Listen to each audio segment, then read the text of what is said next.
I think. Ooh.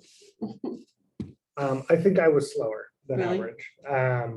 But I don't actually know. Hmm. Well, actually, average is a funny word because half of agents of this brokerage don't make a single dollar a year. Mhm. And so, but if you count the agents who are actually working, Right. I think I was on the late bloomer side. I spent all of my life up to and including now hating salesmen. And when Keller Williams Ironic. would teach the doctrines of make them say no 3 times, it's like, screw you, Keller Williams. And to be frank, I actually still feel that way about that particular doctrine. Yeah. But like, I made Keller prove it to me. You know what I mean? I didn't just jump in. Yeah. Had I jumped in, I think I would have made more money faster. I'm okay with the route I took, but I can't endorse it. Yeah. Okay. Fair enough. I'm a challenge everything guy. Mhm. And I think it's made me a better salesman in the long run, but in the short run, that does not make you a lot of money. So.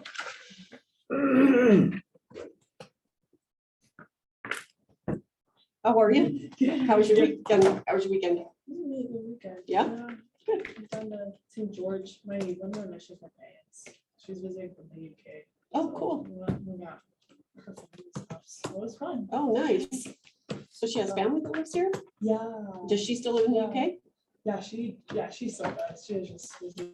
So Oh. I'm trying to get her to move back. Yeah. Where did you serve at? Colorado. Oh, cool. Yeah. I liked it. Did It's you? awesome. Everybody does. Even if you go to like Boise, I Idaho, know. everybody's yeah. like, it was the best ever. Yeah. Yeah, I always tell people that Colorado's another one.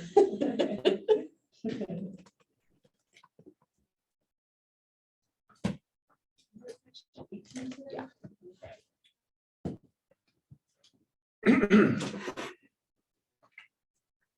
Let's do this mouse pad. Tell you what, IBEX, they did a good job of getting their brand in everyone's office with the mouse pads. Because who does mouse pads, right? Yeah, I know. I was just thinking that. I don't even have one at home. All right, we will not leave the meeting as much as we may want to. Stop the share. Stop it.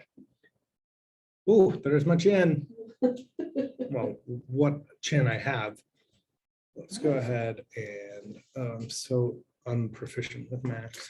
So how's everyone's business going? Does anyone have any questions? It's going. Yeah. I feel like I'm having a hard time, like, I don't know how to explain this. Like, there's so much I've learned the past couple of weeks that I feel like I have a hard time fitting everything in. Same. You That's know? fair. Yeah. And then like, there's times where I'm like, oh shoot, like I haven't really done a lot of lead generation because I'm working Mhm. on like case studies or, Mhm. you know, so I'm Yeah. like. So I didn't do Yeah. the case studies when I started. They sound fantastic though. What are they? So basically, it's just like, they give you like an MLS number and then you have to just write like, for example, like the scenario would be like, write like an offer, like. Or, Yeah, So they give you like some Yeah. parameters and you have to Yeah. write an offer. yeah, or like That's you just have to like fill awesome. out the papers, like if you were like them. Yeah. So you kind of understand. Okay. I was going to talk to. Who do you talk to get them? How do I Are they explain like this? all online? They're all online. Do you have the 30, 60, 90 checklist yet? Mm-mm. Okay, it's on that. It shows like, there's like videos and. a Is link that to in it. It's on, like, command? the Pro U team. website. I don't know if it's Oh, different. so with I'm not on Amber. a team. Okay, I don't know if it's different. You should look at Amber, Yeah. right? I So don't know if maybe she has it set up differently. I don't know. I don't think she's mentored anybody in a really long time, she said. Okay. So I was like, oh, I'm the special one. Or I was just persistent enough. I don't know. But yeah, I don't Okay. really know exactly. Maybe I could just get access But- to the 30, 60, 90 thing, like Yeah. through like a team kind of thing. I'll Yeah. ask, Yeah, she was Molly. like following me like that. okay. I don't know if it's like.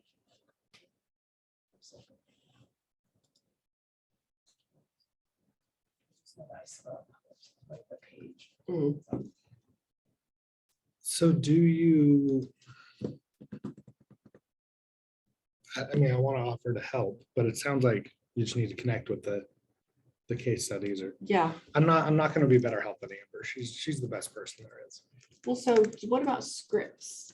Have you come across any scripts? Oh, I heard about that. I haven't started those. Are they in that 30, 60, 90 thing? I don't You don't know. know. I Okay, should have brought my thing with me. I'll ask but Molly. Yeah, so I feel like there's like so much stuff that I'm like, I know. Well, I went to this open house on Saturday with the girl that does Amber's, and she's like telling me all these things, and I was just like, I don't know, Yeah. just like brain overload. yeah. Like, oh, when they come in, do this, and then this is how I handle this, and like the whole thing. Anyway, The only way you're gonna get it is through reps, just by doing it. I know, but it's just so overwhelming. No, I understand. That wasn't meant to be unsympathetic. Oh, no, I know, I understand, and I get that, but I'm like, how many times am I gonna screw it up before I get it right? Same here. And like, then there's part of me that's like, what's more important? Like working on like, these things, like those are very important, you know. But, like, do I like should I call people? Yeah, should you I know? do lead gen or? Yeah. Let's talk about that today, because I actually think time management's, you're gonna have a lesson about time management, but let's take a couple minutes on that, because I think that's a very important question. Okay, I don't know you. Tell me your name. My name's Joel. Joel. I just passed like last week. Awesome, congrats. Welcome, Joel. So is this like your first time? Yeah. Oh, awesome. Cool. That's awesome. I just passed like the 1st of August. So, well, I passed my test in July, but I started the 1st of August. So you're not too far behind. Yeah, we're like, Yeah. That's good. yeah. Yeah. Who brought you to PW? My dad works here and my mom also works here. Oh, cool. So who are your parents? My dad is John Buckner, who's my dad, and then my mom's just a transaction coordinator. Yeah. Okay, awesome. I'm new, so I. Yeah, I don't really know very many people. Yeah, that's awesome. Bringing your kid on must be really fun. I have a 2-year-old. He would be a terrible salesman. Nah, Well, actually, he's a good negotiator, though. Right, they Because all he are. owns nothing, and he's leveraged it into quite a bit. Right? So, never mind. He's a pretty good salesman. Okay, well, on that note, let's start talking about negotiation. Okay. Yeah, and then, oh, no, sorry, let's take a minute, let's talk about lead gen and time management. So you've done lessons on lead gen. Mhm, Wait, I did the lesson on lead gen. mhm. That's right. Sorry, I teach Ignite a fair bit, so I'm not a good tracker of it. I think it's really important to lead gen every day. While you're learning, the problem is you're gonna run into these walls, right? Where it's like, well, I literally don't know what to do here. And that's when you should improve your education. And so what I would do is while you're doing case studies and stuff, I would time block at least an hour of lead gen while you're going through Ignite. And I would try to go for the full 3, which we talked about that, Mhm. where it's not 3 hours on the phone, but that's 3 hours doing prep, lead gen, follow-up. Because learning case studies is not going to make you any money. Lead gen is going to make you money. Right. And we want you all to stay here and make money. So We want that too. yeah. So definitely, well, let me tell you what I do, and you can take this for whatever you think it's worth. This is apparently Stephen Covey teaches something like this, but I haven't read the book. And mine, I think mine is distinct from his.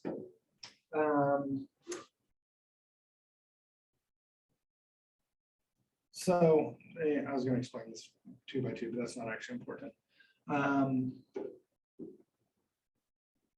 Lead gen, marketing, and then expertise, and then service. Okay, so what I do is I've modified it a little bit from here, but this is a good starting point. Is these, in my opinion, are the 4 sectors of work. Lead gen is when you are one-on-one talking to people about real estate, trying to bring in their business. Marketing is when you are shouting to a large number of people via Facebook or event or whatever. Expertise is where you are getting better at real estate. I think this is the great forsaken quadrant. I think we are lousy in this industry with a ton of realtors who don't know what they're talking about, but have great personalities and build their careers on the back of that. And so to me, you have a moral duty to do this. If you're not doing this, you're not a good realtor. Sharpen the saw, as I know Stephen Covey puts it. And then services, when you have clients, you should be servicing them. Showings, or if they're not active, I think you should think about, sorry, active was a really weird word there. If you have a seller or a buyer and you're not taking them on showings, or you're not negotiating contracts for them or whatever, I think every day you should at least think about them and go, what can I do to make their experience slightly better today? Sometimes the answer will honestly be nothing. But like if you have a listing, you're like, is there anything else I can do today to make this listing better marketed? Or if it's a buyer, can I go knock doors in a neighborhood that they were interested in but doesn't have any listings? Stuff like that. So I think every day you should be thinking about all of your clients. Even just to run a check, is there something I can do for them today, and then plan it. Lead gen you need to be doing every day. Ooh, I should have put them on top. That way they'd be the everyday things. The problem is you don't have clients every day.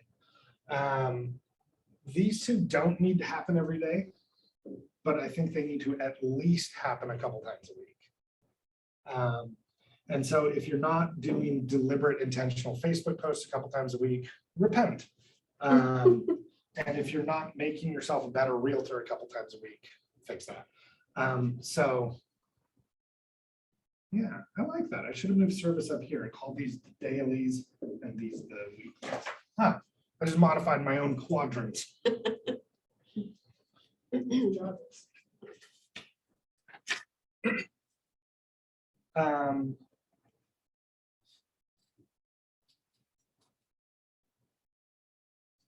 Cool. That's my advice on time blocking. So let me ask you this. Yeah. For somebody who has no clients like us, Mhm. do most of This your time, quadrant's dead. right? So So focus more on lead gen and expertise and marketing, like kind of all three? Like Yeah. equally? yeah, What do you no, they're not equal. Lead gen outranks them. Okay, And so if you were to put them in priority order, oh, I don't like that at all. well, maybe just It's spend lead gen and then expertise and marketing service kind of, clients, and then these two are tied. okay. That's an X. That looks like an English X, right? Sure does. Whatever you say. And you could argue actually that these should be switched, but it depends on where you are in your business. But if you have no clients, lead gen should be your top priority. Okay, But since obviously you're new agents, if you're all going to Ignite, I mean, Right. you're doing this. yeah. And then I think I forget who asked the question about scripts, but like working on scripts, something we started doing that I'd love to start up again is we did role play practice on Friday mornings, Mhm. where we were doing it to like flex on each other with our listing appointments. But I actually would love to get some commercial role play done too. And so we should do that again. What are you all doing on Friday? Do you have Ignite on Friday? Mm-mm. I'm free. Because we're done after this. I mean, after Wednesday. Yeah. We're at No, the end of our what? class. No, really? This is the last class? Or No, something? tomorrow, our Wednesday. Oh, Well, it's the last in our book. I don't know if there's more that we're supposed to be doing, but I think there's 2 Yeah. books. how long does Ignite last? Wait, maybe I don't know. Ignore everything I said. Okay. Either it's a big surprise they're gonna spring on you, or more likely I'm incorrectly remembering how. Well, it I works. haven't seen the, When I was in Ignite, it was a binder like this, and we used maybe 10% of it. well, so We figured out a lot. we since have then. this binder, but we skipped like, Look, guys, your binder's ton. cool, but my binder dwarfs your binder, okay? okay, you win the binder war. That's it, you're darn right I do. Okay. For Ignite. Okay, that's not gonna show up on the screen. That's me typing on my own laptop. Okay, so any other questions? I do think lead gen related questions. talk to your parents. Who, are you like on a team or are you being mentored by your dad or what are you doing? Eventually, I'm not on any team yet. I haven't even got my fingerprints in yet, but, I'm planning on joining Riley's team first. Nice. Yeah, That's my team. And then, Big teammate. I'm sorry. Tell me your name again, I just forgot uh, already. Joel. Joel, okay. I'll put it this way. Apologetically, a bunch of today is probably going to sail over your head. But I'm happy to talk to you about any lead gen or related topics, as is Riley. He gets paid for it.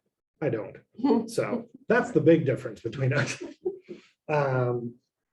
Yes, because I want you to be taken care of. Yes. So we'll trade phone numbers before you leave the room. Sweet, thank you. Okay.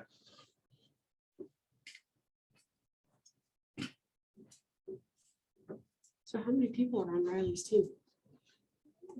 I think he has. Okay. Does he? Is he the person that does like all the new? Yeah, he's productivity coach. Oh, okay. I don't even know yet. He's cool. Okay, so there's a course that gets taught called the Certified Negotiation Expert course. It's taught by realtors to realtors. And a very brief, I recommend that course highly, but a very brief summary of it is whoever has the most information wins. Negotiation is when you have competing interests, and if you know more about your side and the other side, you're going to be a better negotiator.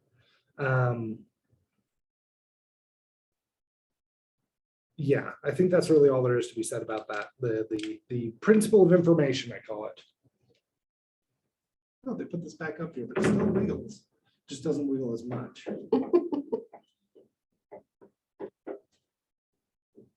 Okay, so when you are a practicing realtor, I think you should always be looking to have more information. And it's not just about competing with the other party in a negotiation, although that's part of it. But like if you have a better understanding of the market, you're going to make smarter moves. If you have a better understanding of your client's interests, you're going to piss them off less often. If you have a better understanding of the other party's interests, then you're going to find ways that the interests intersect. Like you should always be looking to ask questions. So a very basic example of this is, I'm having trouble with English today, guys. A basic example of this is like when you're sending in an offer for a buyer, I always like to ask as many questions about the seller as I can. Admittedly, until recently, that was pretty hard to do because the listing agent didn't have time for you. They have 36 other buyers they're talking to. But always call in when you send an offer and just ask them like, some basic questions are, what's most important to the seller? 100% of the time, they're going to say money. But they might also throw in, oh, they need a quick move out, or they need a lease back, or hello, welcome. Hey, thank you. Sorry, I'm late. You are forgiven. But I mean, it could be a variety of things. It could be like a fair housing violation, where like they want to sell it to a nice family. In which case, just shut up. Don't say another word after. Yeah. That's going to get you in trouble. And then similarly, when you are selling them, when you're representing the seller, when you have offers come in, for heaven's sake, always talk to the agent about the buyer. Of course, they're going to say glowing things about the buyer. Look up the lending company that sent in the pre-qualification letter. Call the lender, and if they answer their phone, if they don't answer their phone, that's already kind of alarming. But ask them questions. Just ask all the questions you can think of every party you can think of. Get all the information you can, because with the seller, you're far more vulnerable if you get into a bad deal with a bad buyer, because the seller has very little power in the contract. So when you call the lender of the buyer, what do you say to them? What do you ask them? How So strong are they? yeah, so a couple things I like to ask. I'll just ask, tell me about the buyer. Usually the lender will also give glowing reports to the buyer because they of course want the buyer to go into contract. Right. Something I like to ask is what was the last transaction that you closed as a lender? And if you really want to do your homework, then look that transaction up on the MLS and call that agent, that listing agent, and ask how the lender was. Because a bad lender can and will torch your deal. So do they find that offensive when you ask, like, what's the last deal you closed as a lender? I find that when they do, There's a it's a reason. problem. Yeah. Okay, Because the answer is yes, sometimes they do. And when they do, there's usually a reason. They don't want you looking up their history. So okay. another thing you can do is you can go on the MLS and you can stalk agents. I like to see how many listings that the listing agent has closed in the last 12 months. Same with buyer agents. You can see how many they've closed. Just get an idea of their experience level. And you do that on the MLS? Yeah, you can look up agent. There's when you get the MLS, you got the 3 windows. You got the address, agent, MLS number. You just type their name in there. Okay, That ruined my perfect board. Okay. And then the second general principle, oh, sorry, any other questions about this?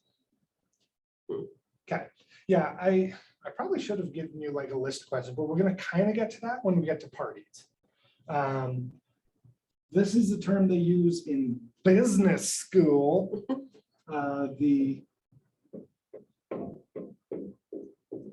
Does anyone want, I think I have Altoids. So I'll give an Altoid to anyone who can tell me what BATNA stands for. I have no And if I idea. don't have Altoids, you don't get one. Don't have any idea. All right, this is amazing. So I used to call this the principle of power, who has more power in the negotiation, but I actually like this better. This is what they talk about when you get your MBA. So best alternative. Why did I commit to this crossword thing? I just basically did the E after it. 2, negotiated offer. Or sorry, agreement. Oh my goodness, that looks terrible. So your BATNA is the best alternative to a negotiated agreement. So at very, very minimum information you need is the BATNA. If, let's say in this case that we represent a buyer, if this deal falls apart, what does our buyer do next? Like, are they moving here next week and they absolutely need to close now? Is this an investment for them and they don't care? They go for the next one. Those are 2 very different buyers. Similarly, find out as best you can what the other party's BATNA is, what the seller's BATNA is. Are they moving into a house next month and they need this to close immediately? Or is this an investment for them and they can also take it at a relaxed pace? I did one deal against the city of Ogden. And cities don't negotiate. Mm. The way the negotiation went is the guy who worked for the city called me up and said, your client will do the following things. And that's how the city of Ogden negotiates. Wow. Because they don't care, right? It was Yeah. back then it was like a $70,000 house, so different times. Mhm. But they, I mean, oh no, we won't get $70,000. What will the city of Ogden do? You know? Right. And so this is just a good way to sort of explore where the power is in the relationship. And specifically, this is why you want to know what's happening in the market. So like, do you guys know if we're in a seller or buyer's market? We're pretty even. Nailed it. It is a time of great confusion. I would take arguments for buyer's market, but yeah, we're fairly balanced right now. And because we've been in the seller's market for the past 14 years, can that be right? Is it really? No, 14 that's years? not right. That's not right. Because that's not right. That's 2008. That's like Yeah, the no, worst. that's when it was. That was like the totally big buyer's market. So it turned around 2011, 2012. I bad. don't It know. didn't get crazy till. I started in 2014 and we were in a seller's market back then. So But it didn't get super crazy till just after quarantine, wouldn't you say? oh yeah, during 2020 went nuts in ways that we all completely predicted wrong. Yeah. It's funny, Gary Keller gave a speech at the beginning of the pandemic. Like, we're doomed, folks. It's over. Pack it up, go home. And then we had the best seller market we've seen in history. Wow. That I'm exaggerating. Gary was fine, but he, like everyone, was pretty sure we were going to see a crash during the pandemic. Yeah, that was a very weird convention. Why was it weird? Just because it was like, The so, market's so unstable. yeah, we were just at the Someone knows. beginning of the pandemic. And I was like, so is civilization gonna end or what? Like, and you know, if civilization ends, we're all out of jobs. Mhm. Nobody needs Nobody realtors in needs the a job. post-apocalypse. Yeah. I don't think anybody even really needs salesmen. Like, we'll probably just be used for meat. Okay. So at a bare minimum, we need to know what is our party gonna do if this offer falls apart? And what is the other party, what do we think they're gonna do if the offer falls apart? Because that can change the tenor of the negotiation quite a bit. Next, we can talk about the parties that you deal with. This one, I think you guys do know. Who do you have direct contact with during a negotiation? Well, either whoever you represent, Uh-huh. your buyer, your seller. So the client. Who else? Whoever made you made the offer to, Uh-huh. and maybe their lender. I don't know. Yeah. So agents, right? You do actually have contact with their lender. Think about that. We're gonna set that aside because you don't typically have negotiations with lenders, but good job. Took Okay. my question and ran with it. We're also gonna throw yourself in here. That would count as a trick question, which is why I didn't expect that answer. But you also have interest. So oh, you know what I should have done? Do this all higgledy-piggledy. I'm really excited about this topic, guys. No, let's jump into this first. So we're going to talk about interests, and in a second, we're going to differentiate interest from positions. Okay. Well, no, I'll tell you right now. An interest is I want to save as much money as possible, or I want to make as much money as possible. And a position is I want to make $450,000.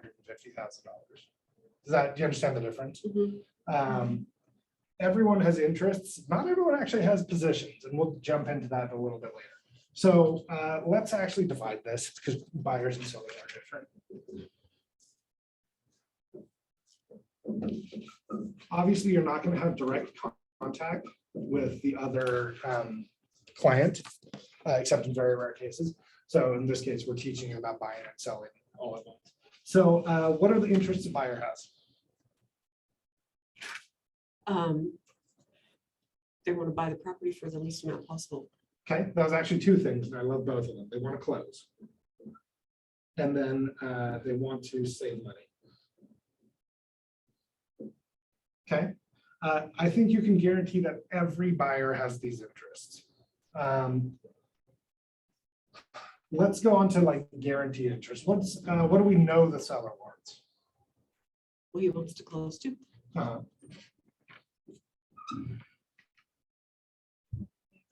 Make the most money. Sorry, I'm asking stupid questions, but these will get less stupid in a second. Okay, this is the other agent in the transaction. What do we know they want? They want to close. Everybody wants to close. Yeah, everyone wants to close. You want to close. Good job. Okay, let's go into interests that they might have. Okay, this is not necessarily, but usually, what's something you would expect buyers to possibly want? As far as the way the deal goes. Yeah, For the regarding the negotiation. transaction. Yeah. So they want to save money and maybe they want like, I don't know, like some concessions of like, are you talking about that kind of thing? Sure, Like closing yeah. costs? I'm not going for any specific answers. Okay, With so the they close want, one, I was being sneaky, but I'm done being sneaky. okay. So they want concessions. They want, like closing costs or a quick close or whatever, Yeah, okay. whatever. So I like They quick need. close. Sometimes they want a slow close, but that's pretty rare. You might want inspections be by the seller. Okay. So like that would be under concessions of like, Yeah, I'm gonna put those under, because those are all correct. Concessions, repairs, we'll call vendors or closing. All of those will go under the umbrella of save money. And then sellers, here's one I'm gonna throw to you because this is one I never would have guessed as a new agent. Sellers want to feel like their house is valued. This is for owner occupants, right? For investors, they usually don't care. They look at a spreadsheet and they're good to go. valued. And similarly, depending on the market, I think this might swap around in a little bit, but buyers want to feel heard or validated. Like, I've had a quadrillion deals go kind of sideways because the buyer and seller felt like the other party was being unfair. And it's like there's this inherent idea of fairness that everyone wants that actually has nothing to do with money. And we'll get into that more in a little bit. What's another thing that I would argue every agent wants this? What's another? Obviously, the agent wants the deal to close. What else do they want? They want money. Sure. I mean, they want, they want the best that they can make on that transaction. Yeah, absolutely, absolutely. You want to go smoothly too. Okay, yeah, smooth transaction. That's a fantastic one. And they want both parties to be happy. Yes, yeah. I don't think all agents want both parties to be happy, but they definitely want their own client to be happy. And so I think this is greatly undervalued in negotiations. Every agent wants to look like a rock star to their client. And we'll talk about some methods for that and how you take advantage of that. Similarly, you probably want all the same things as the other agent. I mean, maybe you don't want your clients to be happy. Maybe you're sort of masochistic or sadistic, excuse me. I get those words confused. Okay.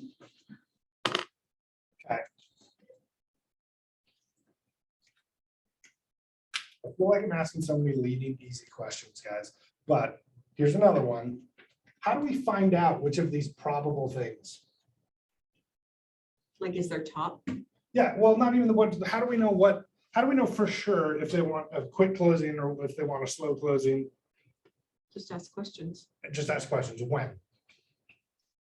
I would say right when you take right when you start working with them. Yeah. If you're the buyer's agent, right when you start working with them. So at the earliest possible point in your relationship with them, you want to ask their expectations.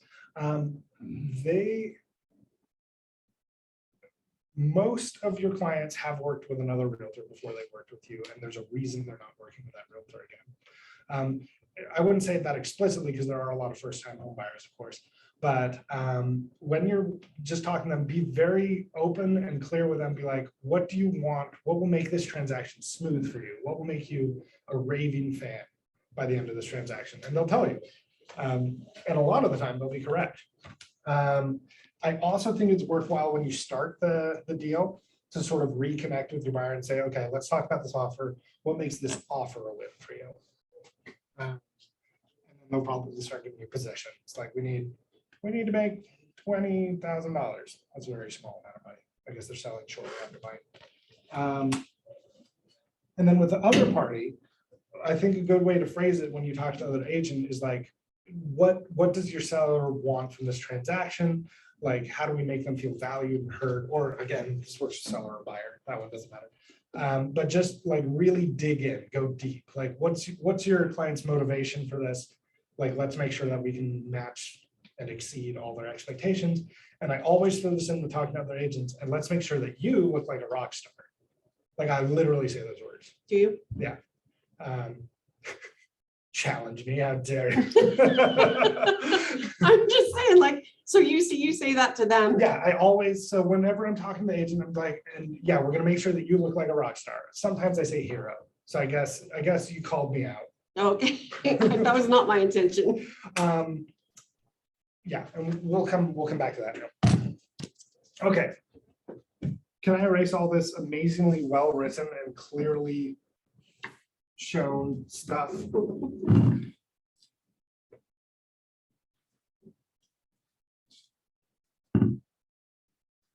Have you guys been taught how to study the market? I think Becca taught you.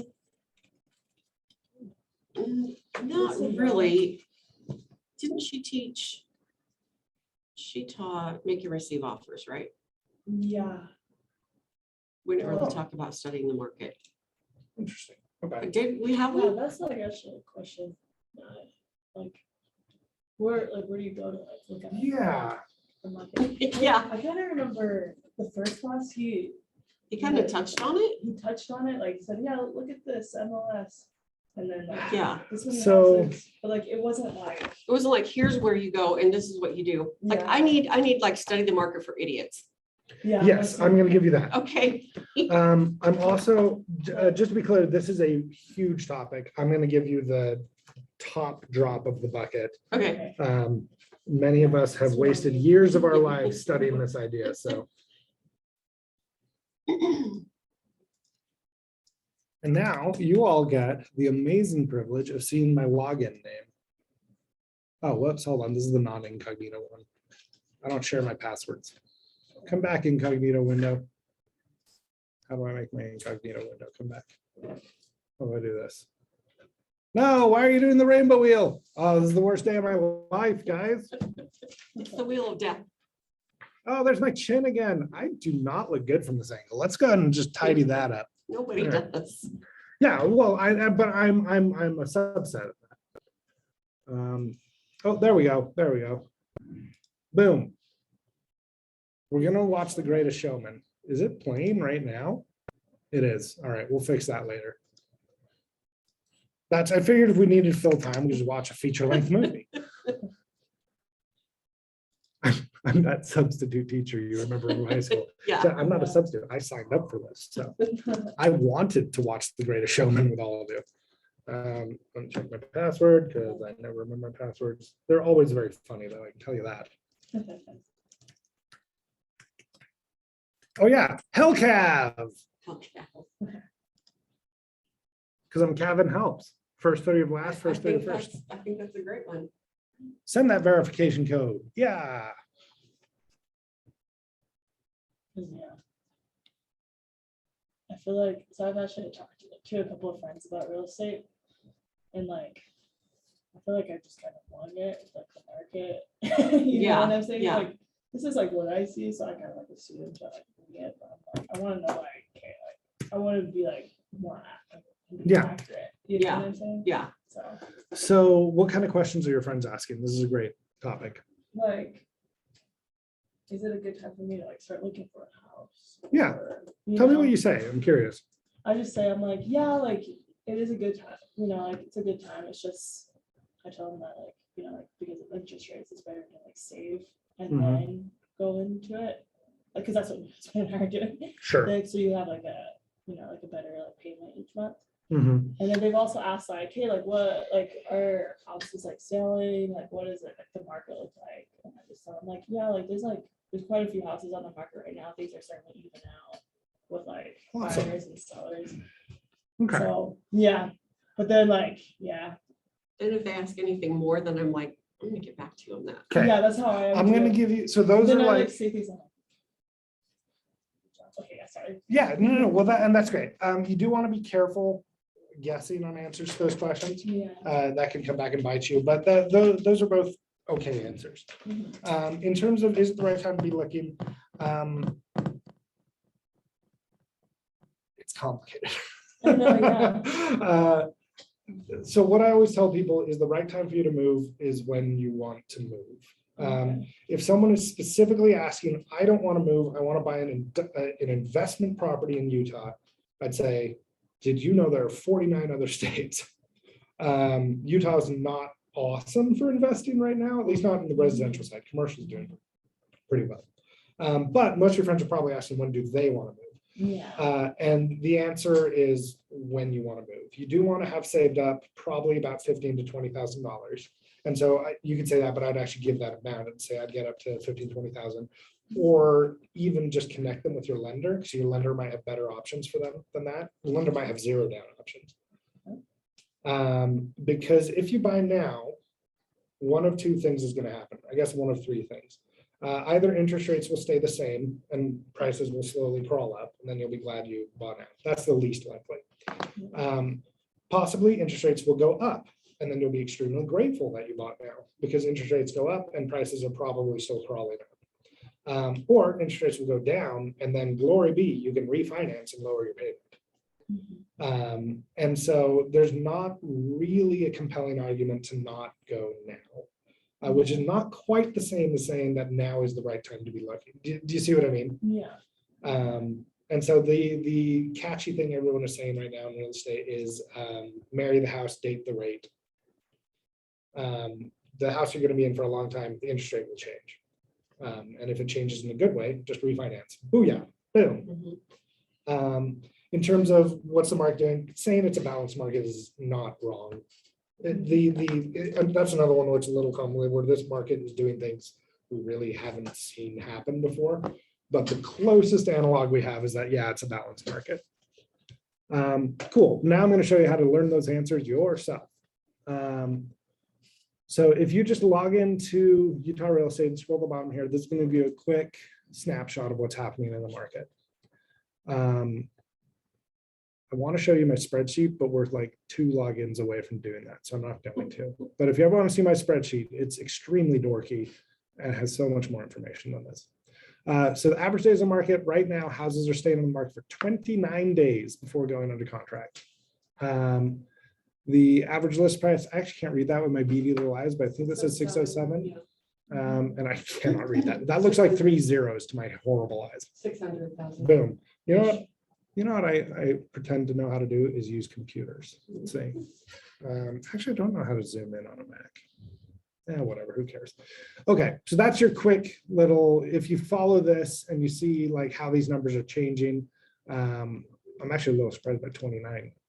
But these numbers are probably going to go up slowly. And then this number is kind of hard to predict. So those statistics are, so the entire market, that's the entire market for the state of Utah? Uh-huh. Okay, More accurately for what's on this MLS, but Okay. most people don't care about the difference. yeah, Yeah, and then as you can see, you can narrow it in. So if you like wanted to see what's happening in Salt Lake County, you get those numbers. And then something that we don't have time to go into, but I want you to be aware of is if you go to the statistics tab, here's a bunch of different reports you can run on any chunk of the market you want. And this is what's going to make you an expert. What I would say is you should get very comfortable with the sales per month report. Is just once a month, check in here. I don't think we have any, that's clear because I might have put Salt Lake in there. So this is the entire state of Utah. We're not discriminating for any property type. I think you should discriminate on both those vectors, but that's not what this class is about. So I do understand.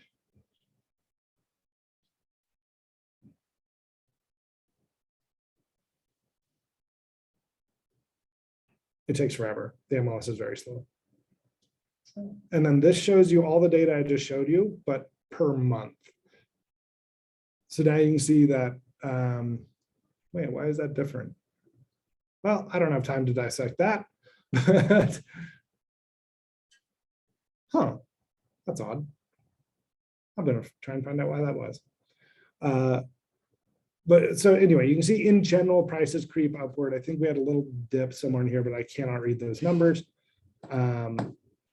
And then, looks like your dip came in July, that sounds right. just about $10,000.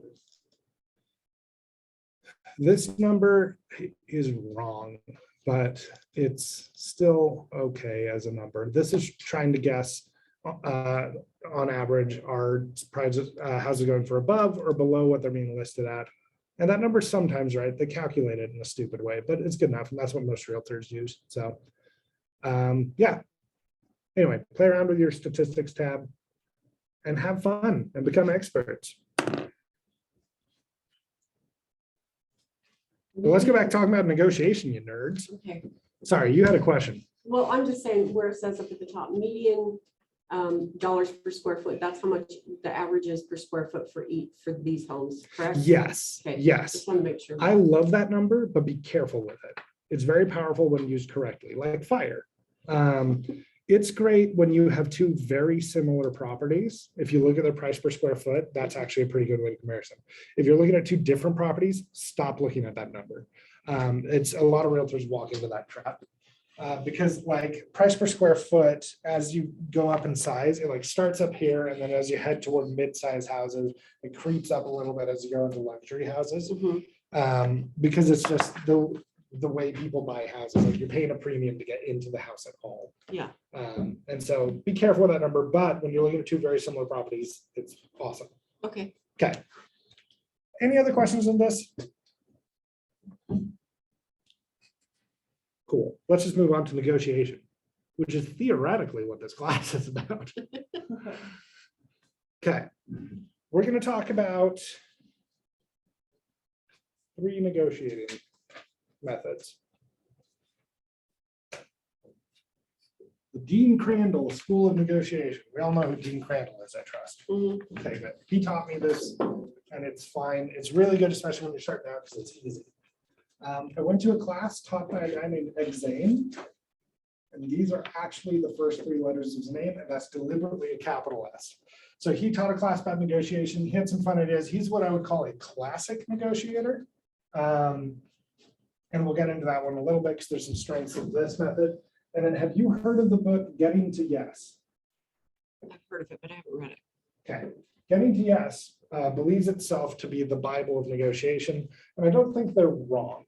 That looks like G plus Y. Who cares? So in short, what do we call this? The honest and open.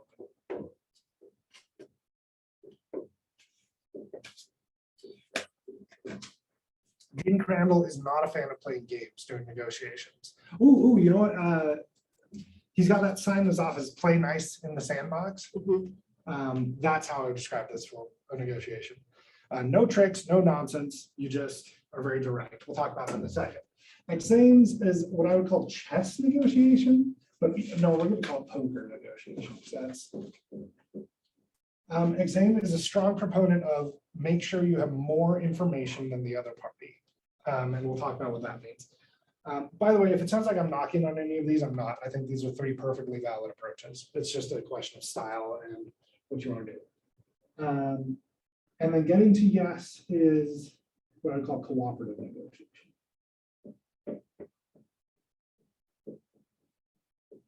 Okay. So, in short, the Dean Crandall method, you find out from your buyer what they want, and then you tell the seller, right? You say, we want this. Or so I'm going to keep acting like we're repping the buyer because it makes it easier. So, and then you just tell the seller, it's like, we need the price to come down to X, and can you do it? And then the seller will say, most likely no, but we can do this. You go back to your buyer and say, can you actually do this? And eventually you'll have a big yes or a big no. It's really simple. There's no tricks about it. You do know you don't disclose information about your client without their permission. We're all comfortable with that, right? And so if your buyer tells you, the house, it's listed for 400, we could even go up to 420 though. And you're like, blaze it. Amazing meme, Cavan. You don't then go to the seller and say, we can go up to 420. What you do is say to the buyer, can I tell the seller that? And they'll probably say no. Mhm. But just you don't play games with the other party. You just tell them what you want and then go from there. The advantage of this is it's easy. It keeps your relationship with the other party good, usually. There is the tricky situation, and you're going to get into this with any of these methods, where you have a client that's being unreasonable, but you have a legal duty to protect their interests. And that never feels good. But you can always then talk to the agent after the deal, like, sorry about that. I hated that client. Throw your clients under the bus, great habit. Definitely do that all the time. After it closes, Yeah. not Like, before. clients never find out about it. It Right. never comes back to bite you. Definitely rag on your clients. We can do these pluses.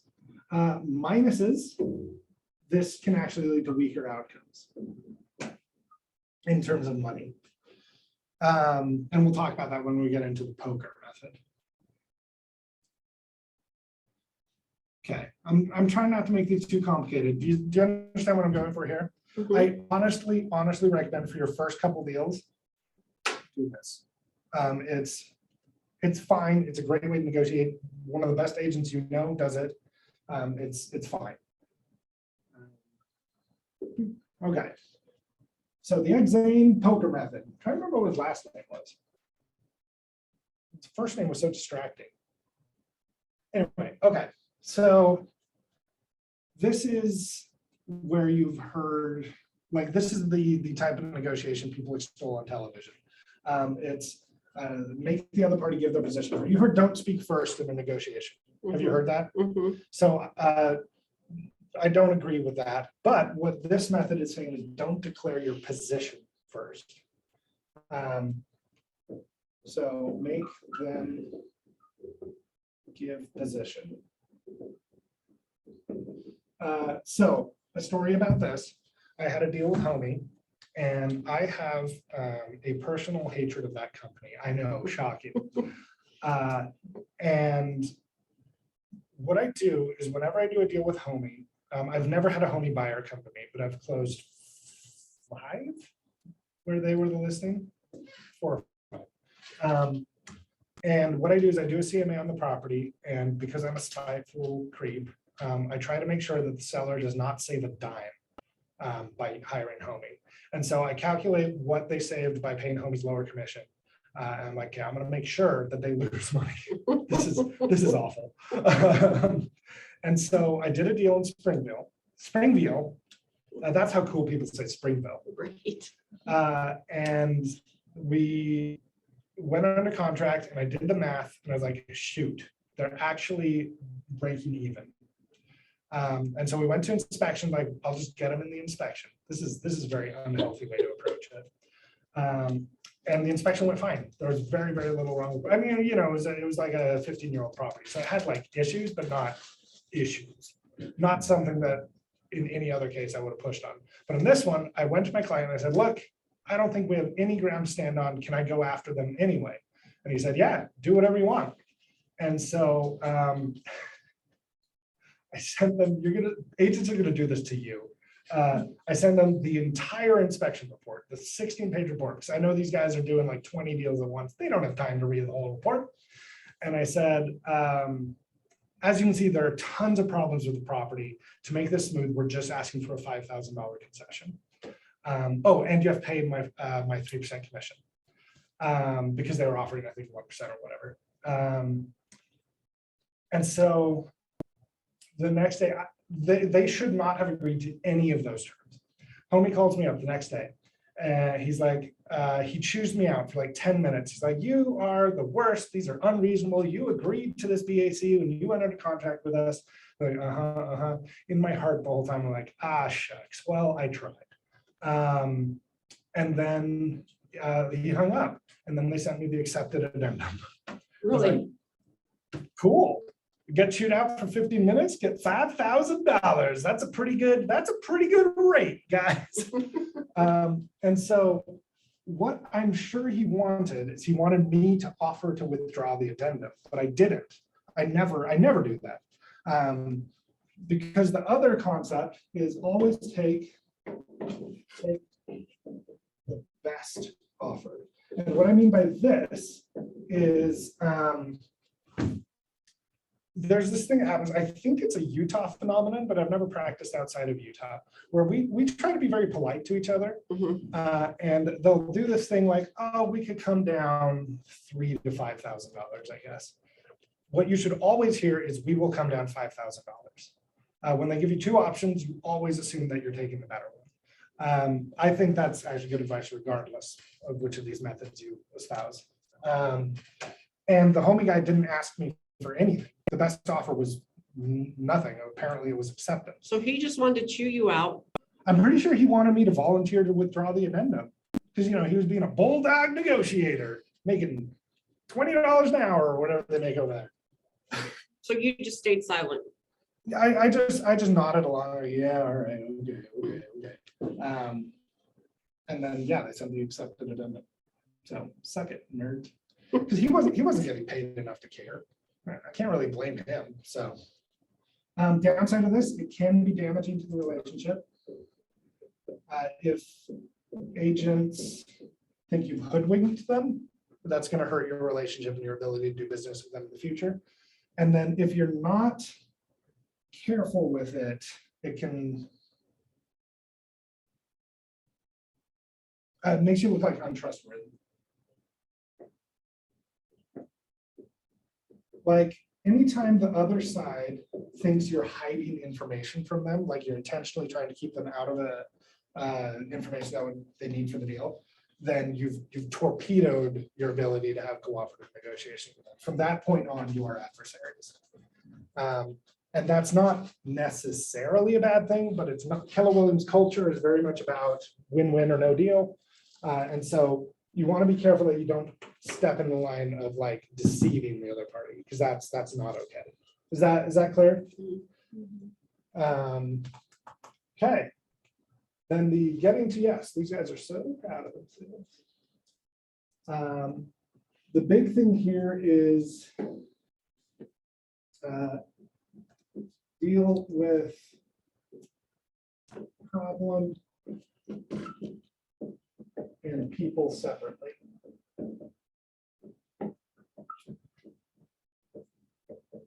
So this is where you want to take into account like the other agent's interests, right?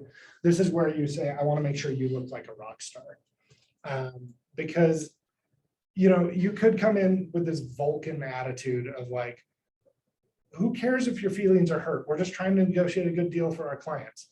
And sure, from a logical standpoint, that makes sense. But if the other agent is annoyed at you or feels like you're not hearing them out, or if your client doesn't feel like you're hearing them out, even though you're getting them a good deal, then you are damaging your ability to continue the deal. It's most deals break because of emotional issues, something that could have been solved. Like logically, you can have both parties getting a good deal, but because emotionally they feel like they've been taken advantage of, the deal falls apart. And so the getting to yes method takes into account, you need to look at the problem and the players. And those are two separate things and you need to address both. Does that make sense? And one way to do that is what we've already talked about. Oops. Interests, not positions.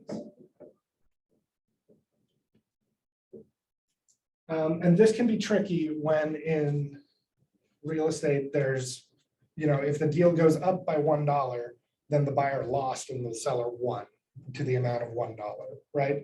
And so it's tricky, but the getting to yes philosophy is, you've got this line, and this is the price line. And up here is the maximum amount that the buyer is willing to pay. And down here is the minimum amount that the seller is willing to sell for. Both of these are myths, but don't worry about that. It's good enough as an abstract idea. And then the getting to yes philosophy is anywhere in here is a successful deal. Does that make sense? Mm-hmm. And so you could, yeah. So this has similar bonuses to the Dean Crandall method in that it's good for the relationship, both with you and the agent. And the weakness is similar to the Dean Crandall method. It can lead to a weaker outcome. Because theoretically, if you played poker with them, instead of ending here, you could have ended here, you know. Okay, any questions about these? This is pretty much the end of the theory portion of the class. We're going to analyze an episode of The Office, and then we'll all high five each other. I don't know, go get ice cream. No, I've got a meeting after this, but we can get ice cream later, everyone. But yeah, do you want to dig into any of these?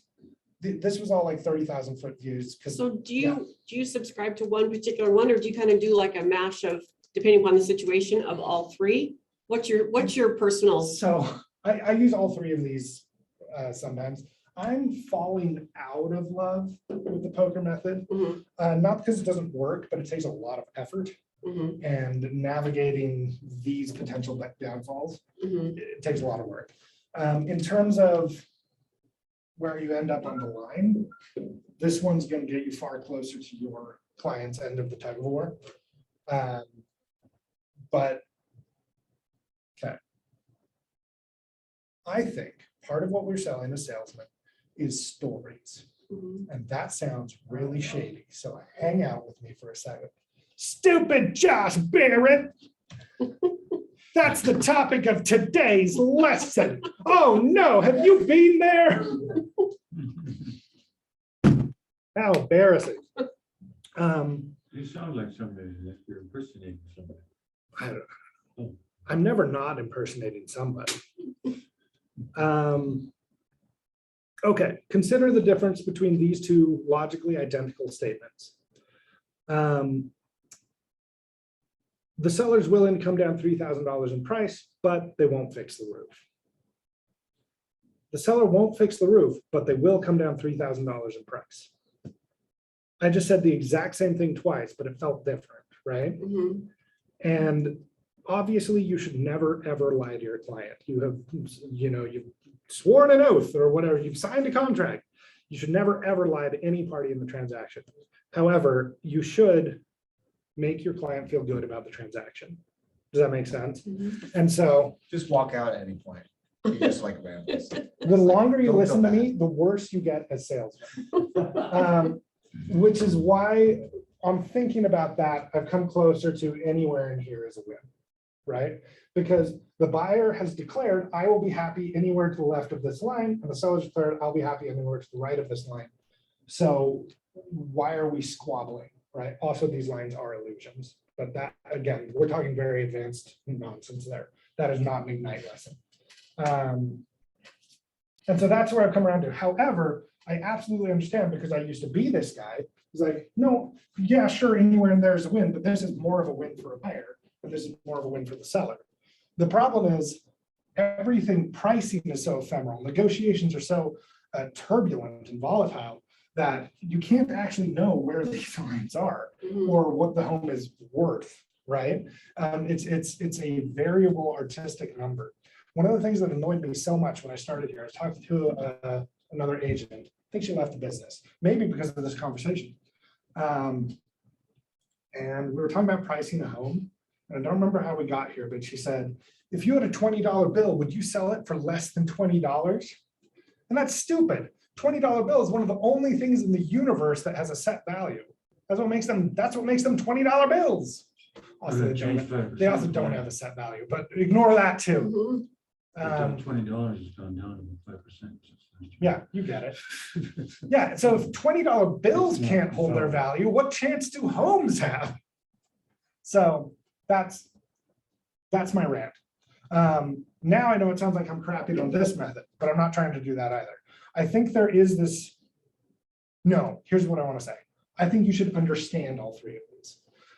Because regardless if you want to put yourself into one camp or if you want to somehow synthesize all three, although some of these are mutually exclusive, you are going to run into all three of these from the other party. Oh my gosh, there's so much shenanigans. Like the one I told you where they send you the entire inspection report and like a hit list of like 32 items. I guarantee you that's going to happen to you. Oh, I can see it's such a problem. And it's just. How did you do with it? Hmm? How did you do with it? Let's see your list of time. What would you do? So this happened in my last transaction and I took it as non-information. I just went to my sellers and I said, they want this much. What do you want to do about it? I was training a new agent with that transaction. So we were sticking pretty hard to this school. The other thing that happened at that transaction, this one's actually kind of interesting. It was in June. We had this like universal price drop of about $20,000 where they all started dropping the price because we like suddenly slammed into the wall of the seller's market. And it wasn't a gradual thing. It was like over one weekend, everybody dropped their price. We went under contract like one day before that happened. And so we talked to the seller and we said, look, the reality is if this deal breaks, talking about the BATNA, if this deal breaks, we have to lower our price $20,000. And so when they came in with a repair request of $10,000, I personally thought it was unreasonable. But the fact of the matter is, if they even looked at the market, they'd be like, never mind, we're walking. And so I told my sellers that. It's like, look, I don't think this is a reasonable repair request, but we're still winning over what would happen if we went back to market. And so that's how I handled that. basically, when they send you a whole litany of requests, it's irrelevant. The only thing that's relevant is what are they asking for? Like the homie deal is another example, where he had all these complaints about how I was behaving as an agent, but he didn't ask for anything. So the only relevant detail was nothing. It was a waste of a call. Cool. Any other questions about this? Okay. Cool. Let's judge some characters in The Office.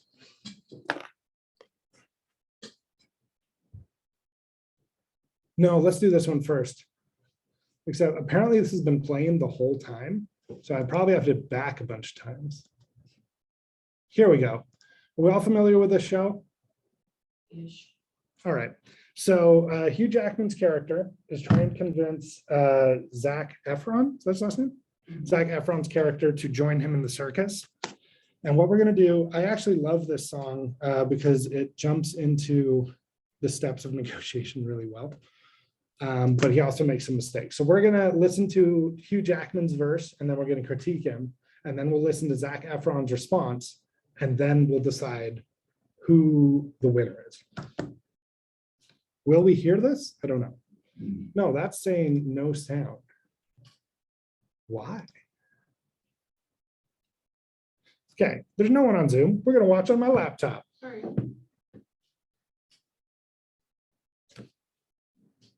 I told you I'd show you a movie, guys.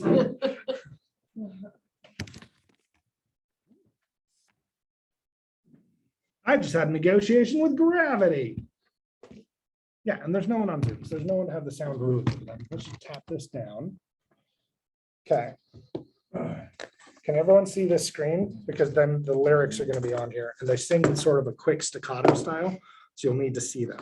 Okay, here we go. Oh, wait, let's make sure my sound is up. The song also kind of slaps, but that's a different topic.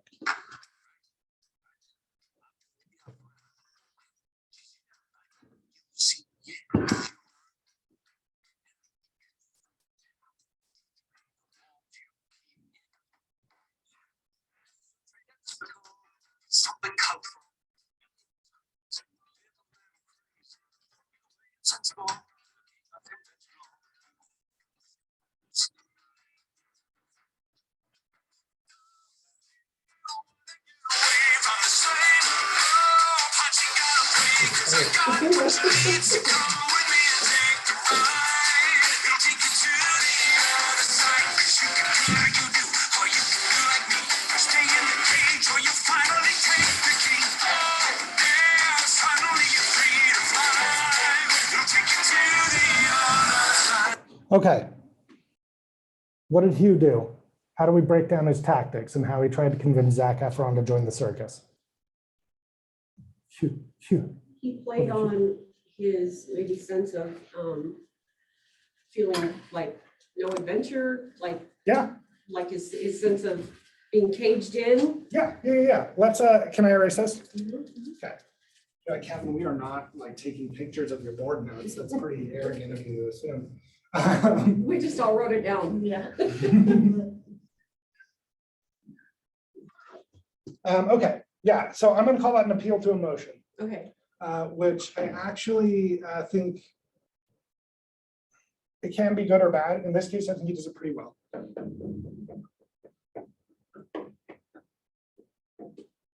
Okay, there's one other thing I'm thinking he did pretty well, but I want to hear what you guys thought first. Any other thoughts on what he did well or poorly? No. Okay. He did not declare a position. Right? He said, I want you to join me. That's an interest. Later in the song, they'll talk about payment. But in this case, he did not actually put any of that out there. He just said, my interest is I want you to join me, which I think was pretty strong. One negative, he makes a buttload of assumptions about Zac Efron's character, which then come back to bite him in the butt in verse 2. So let's jump into Zac's response.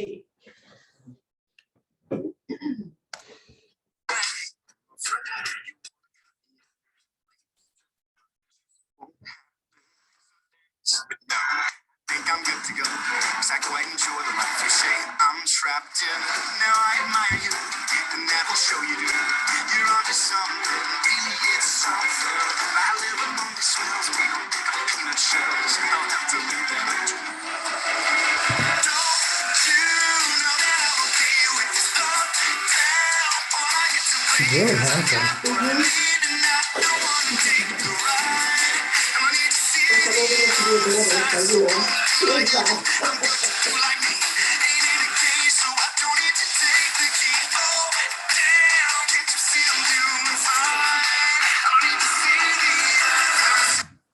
Okay. What do we think is Zach's response? Besides how handsome he is. They're both quite handsome. I saw this before I saw High School Musical, Mhm. and I didn't know they were the same person. Oh, And- really? Yeah, and then later on, I was like, that was Zac Efron. He's bad in High School Musical, Yeah. but that guy can sing. Mhm. Like he's got pipes. All right, what do we think is Zach's response? The characters have names, but I don't remember them. Like Barnum and Bailey, maybe? I don't know. Oh, I'm good. You're dumb for thinking. Yeah, You know yeah. my life, bro. Yeah, okay. And so he torpedoes the assumptions. We'll just abbreviate that as. So he torpedoes as. I'm in the end, I'm 13 years old, guys. Assumptions. Okay. Yeah, anything else?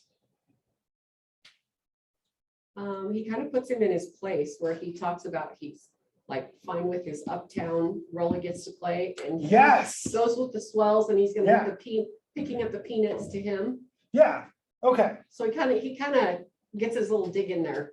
Yeah, love it. So in the vernacular of the class, I would say he declares his Batman. He says, Yes. he says, you've misjudged my Batman. Is I would be perfectly happy to walk out of here and not a part of your circus.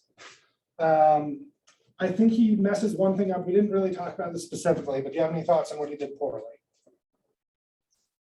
Well, he kind of didn't really leave anything open for negotiation. Yes, exactly. He just like said it and then like he was gonna walk away and not be done with it. Yeah, he declared his position. Mhm.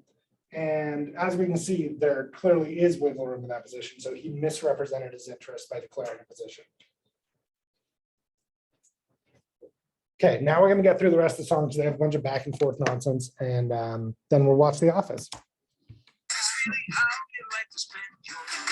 Whiskey, misery, and parties and play. If I were mixed up with you, I'd be the talk of the town. Disgraced and disowned, another one of the clowns. Glad you would finally live a little, finally laugh a little. Just let me give you the freedom to come and wake you up and cure your aching. Take your walls and start them breaking. Now that's a deal that seems worth taking. But I guess I'll leave that up to you.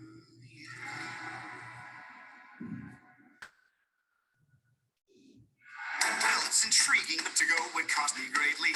So what percentage of the show would I be taking? Fair enough, you'd want a piece of all the action. I'd give you 7, we could shake and make it happen. I wasn't born this morning, 18 would be just fine. Why not just go ahead and ask for nickels on the dime? 15, I do 8, 12, maybe 9, 10. Don't you wanna get away to a home? New watching on a breeze. I didn't know they played different words in that one.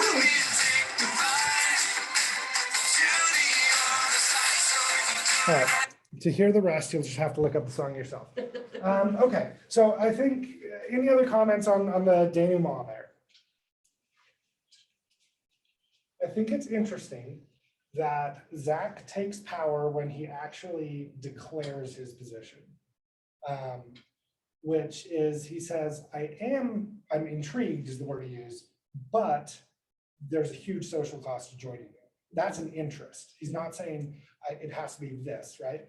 And he takes power in the negotiation right after that line. And so good job, greatest showman. And then they start bandying numbers around. There's actually a terrible way to negotiate, but it happens all the time in real estate. So I can't pretend it's unrealistic. Where is that? I like, you'll have conversations with the other side that really sound like that. It's like 500, 499, 499, 5, 499, 25. Like So- a reverse auction. Yeah, that's I'm trying to think what my record is. Before going under contract, I think my record is 8 addenda because they just refuse to do anything over the phone. oh yeah, here's a random tip that doesn't fit anywhere else in the lesson. Negotiate on the phone. Just do I was one gonna ask addendum. Yeah. If there's a reason not to trust the other party, get everything in writing. But it just, you can go back and forth so much.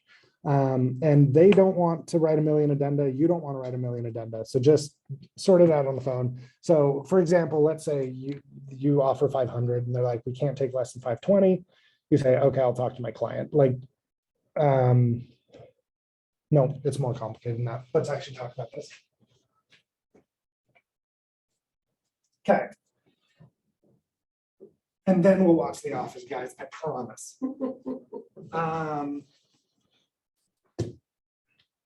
Okay. Have all of you filled out a rep sheet? Mhm. That makes sense. So, once you, okay, let's put it this way. Once you go under contract, which party has the ability to end the contract without negative repercussions for most of it? Well, I should say negative financial repercussions. Okay, I So, mean, it depends. okay, Like if it's before the deadlines, yes, that's what I'm talking about. okay, so then the buyer The can buyer. do that? Mhm. Yeah, So we've got, we're not gonna review what these are, but we've got due diligence, we've got financing and appraisal. And then we've got settlement, which isn't relevant to what we're talking about right now. I don't expect you to know what these are, although you probably do from real estate school, right? Yeah, Okay, cool. kind of have an idea of them. Well, you're welcome to jump in if you want, but I expect this one to be a little over your head, and that's fine. I'm really glad you're here. Okay. So in the reps, you had earnest money, $3,000. Okay. Prior to due diligence, the buyer says, we had a bad dream about this house, we're pulling out. What happens to earnest money? taking it back. They get it back. The seller says, hey, we had a bad dream, we're pulling out of the deal. What happens to earnest money? They give it back. Go back, and the seller pays them an equal amount. And so if the seller pulls out at any point, there are going to be damages, probably earnest money. Buyer could sue, but that's rare. Whereas if the buyer pulls out here for any reason or here for financial reasons, then they're fine. They get their earnest money back.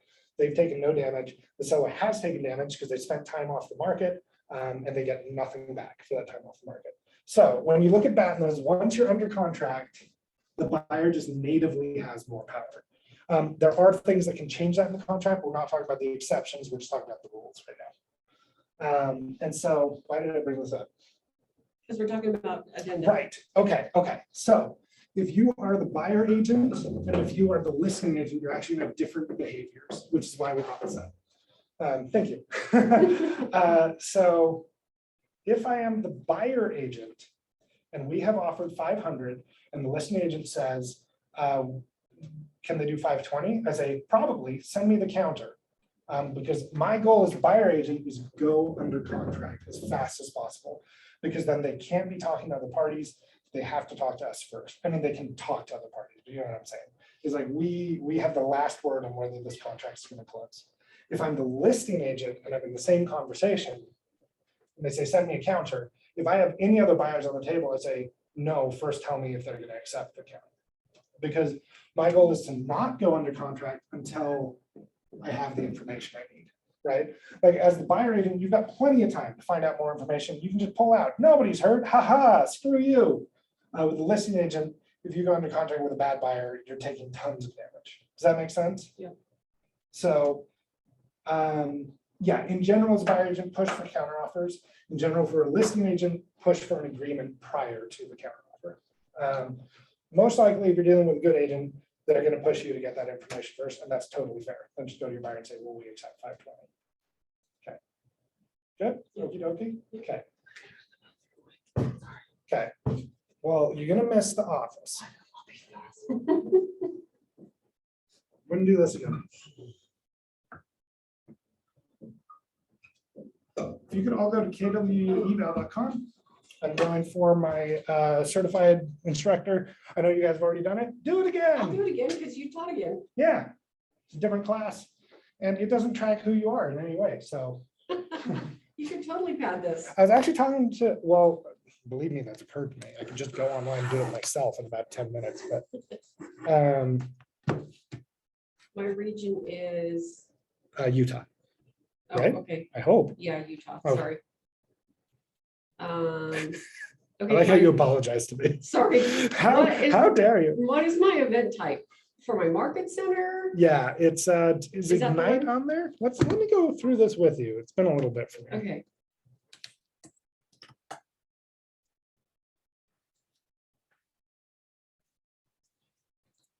In case you're wondering, Joel, it's very normal to watch TV in these. So Market Center in person, that's the one I want. yeah. Okay, The name of the course is Ignite 18, Negotiate Offers. Instructor name is not on list. It's at the very bottom. Instructor not in dropdown, question mark. And then type in my name, which is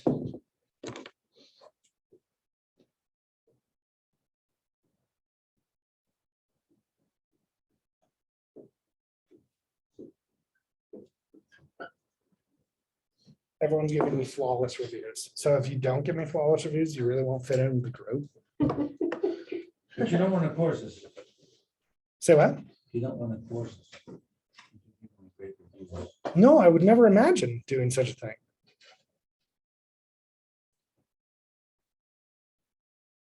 And then I can't tell you how to fill out the rest.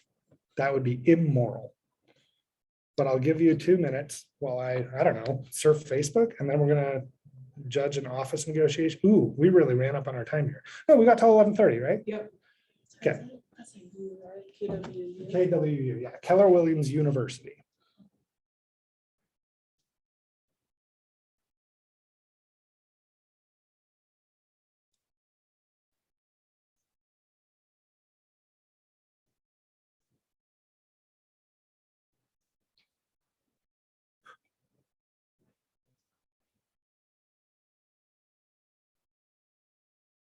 So is it from my market something? Yeah, Yeah.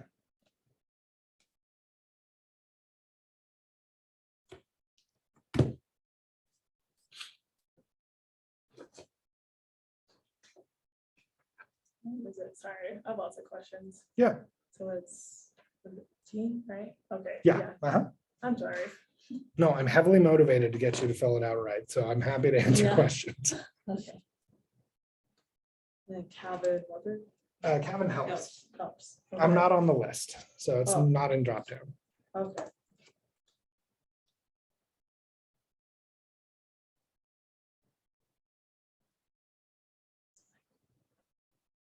So many. No, you're fine. Oh, wait, yeah, never mind. Okay. Phew, what a relief. I was so I'm not sick of answering your questions. I have lots of questions, like, all the time.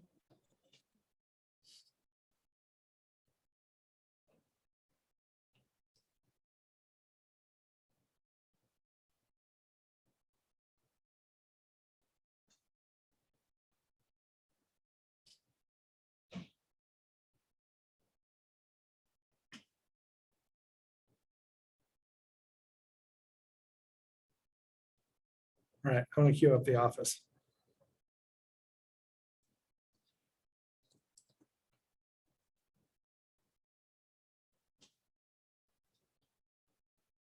What was the name of the course? It's Ignite 18, Negotiate the Deal.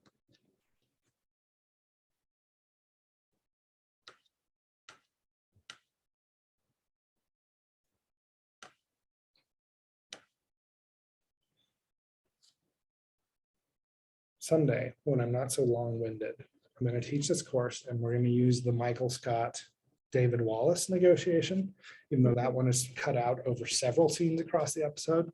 And also, I don't think it teaches any interesting principles, just that Charles Minor makes a bunch of screw ups, but I think they're obvious screw ups. Because Dwight literally tries to give him information and he's like, no, screw you. And that information would have turned the negotiation. Come on, Charles Minor. I'm in the Charles Minor is bad at his job camp. I think he was a bad hire and I don't think he did anything good for WFM. So, but instead, this is a negotiation that I think is fascinating. because this is one where, well, no, I'm not going to pass judgment on it yet. Although I think it's pretty clear who wins this one. So in this episode, Pam has declared herself office manager. She has done this fraudulently. She is not the office manager. And she's been pretending that this happened before the company got purchased. And so Gabe, who represents the company, is now going to confront her about it. And they're going to have a negotiation. Do we all know this episode? Did I need to give that background? No, that's fine. I Okay. don't watch it a ton, but This administration problem. But of course. Problem, unfortunately, is about the office administrator. I have gone through everything for the past 3 years. There is nothing that says that you're office administrator You turn it up. So I weird can't. that there's no paperwork. at all. Although, like, unlikely things happen all the time. My best friend in high school, she went to Australia, Canberra, I think, and she met this guy who lived only 2 streets away from her in America. Yeah. I don't want to accuse you of anything. I just want everything to be back where it's supposed to be.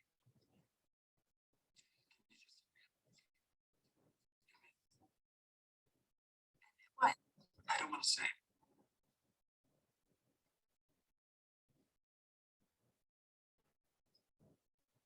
Say it. Say that I'm lying, or say I have the job. Make a definitive statement, Gabe. Statements of such nature, while they have their place, are overused in a competitive business environment. Great. Let me know if you need a new chair, or anything that an office administrator can handle. Will do. All right. So let's analyze this one really, really quick. What did you notice? Who makes good moves? Who makes bad moves? I think it's fairly obvious who wins that negotiation. I don't think that one's a wash. That was not a win-win. What did we notice? This one's pretty brief. Oh, no, go ahead. sorry. I forgot his name. The dude, the guy, Gabe. Gabe, he didn't like say like a statement, like Yep. this is what needs to be done, you know, like, yeah. So this, I think, is interesting because Gabe does state his interests really well. And so this is, I think, a weakness of taking the getting to yes position too far. Sorry, that sentence made no sense. The getting to yes philosophy of interest, not positions, can be taken to an extreme where it hurts you. And this is Gabe demonstrating that because he very clearly says, he never says he doesn't think she's actually office administrator. He says, I just want things to go back to the way they should be. That's an interest. But he never takes a position, even though that's all he had to do. And so if nobody's taking a position, you're screwing up. Okay. What else did we notice? so one thing I noticed, and maybe I missed it, but she kind of goes off on this little tangent about her friend that Yeah, like she like totally like a left field, like, oh, my friend moved to Australia, blah, blah, blah. And then he's like, okay. yeah, So she like, I don't know, kind of like something shiny, look over here. yeah. And then, So so I don't know what you call that. yeah, I would call it deflection. Deflection. I think that's a pretty bad tactic. Where obviously that's not gonna throw him off, right? Although with her previous boss, it might have worked. So I see why she would go to it. Yeah, And so, yeah, that he comes in with interest and she tries to dismiss. mhm. I like dismiss better. A dismissal. And this does happen in negotiation. That's obviously a comedy show doing it, but where the other party will try and tell you why what you think is unimportant or wrong. And don't do that. That's not a good way to go forward. Anything else we noticed? There's not a lot more to this one, honestly. Well, so she didn't really ever say, like, she pinned him to saying, say I'm not the office Exactly. manager. So she took a position, She demanded a she position. demanded a position. Because she correctly read him that he wasn't willing to take a position, Mhm. and she exploited that. To me, this is the negotiation I had with Homie. Except I never demanded a position, I just refused to give one. Mhm. And this is a case where I think she absolutely exploits this weakness of never taking a position. Yeah, I don't think there's much more to this one, but if you guys saw anything else, we can put it on the board. Cool. Yeah, all right. So let's talk about leveling up your business. You have your license, right, Joel? Um, Oh, okay, so you can't lead generate yet. I don't think so. Yeah. Oh, yeah, sorry, that wasn't a question. Did you take your testers through? Is that who you took your courses through? No, I took my courses through Artie. Then I took my test at Pearson and said I haven't gotten, I haven't sent like my records to the division yet, my fingerprints yet. Cool. Do not lead generate that. Don't do it, Joel. Okay. Of the rest of you, how's your lead gen going? Is there anything to help you focus or do anything better? I'm working on getting all my contacts into Command. I just barely got access to Command like end of last week. Awesome. So that's my focus. Okay. But on the side, like like I'll think, oh, I need to write so-and-so a little note like for one of my touches. So I've been kind of doing that. Do you have, I think that's great. Do you have any kind of goal or benchmark for how many notes or anything like that? No, but I should set that. Do you know about importing your contacts? Are you putting them in by hand? Yeah, from my phone. So you can get them from your phone. Are you on Google or Apple? Okay. I don't know how to do it from Apple, but I'm sure you can. Oh. Yeah. You're on Google? Yeah, I think so. Okay. This is Samsung. Yeah. That's Google. Let me see if Alex Latu is here. Oh, I should have brought my. Gosh, that would be so Laptop. much better. Because I started doing it too. but Yes. it's like, it takes a minute. Yeah. Yeah, if you're doing it by hand, stop. Yeah, so Stop like- it. I didn't bring my laptop though. I didn't bring my laptop. I think, too. But I- Actually, you can do it in the day area if you know your password. Oh, okay. I'm like, yeah. I feel like, yeah, I like the look on my A's. Mhm, And I then, like, know, I stopped. I think I'm on like C. I'm like, this is gonna be forever. Yeah. Are you able to access your contacts on a computer? Like, is there an Apple version of Google Contacts? I don't know, I'll have to go figure that out. Okay. Don't go anywhere. Overdue. I'm not your mom. Somebody can put that for a reason.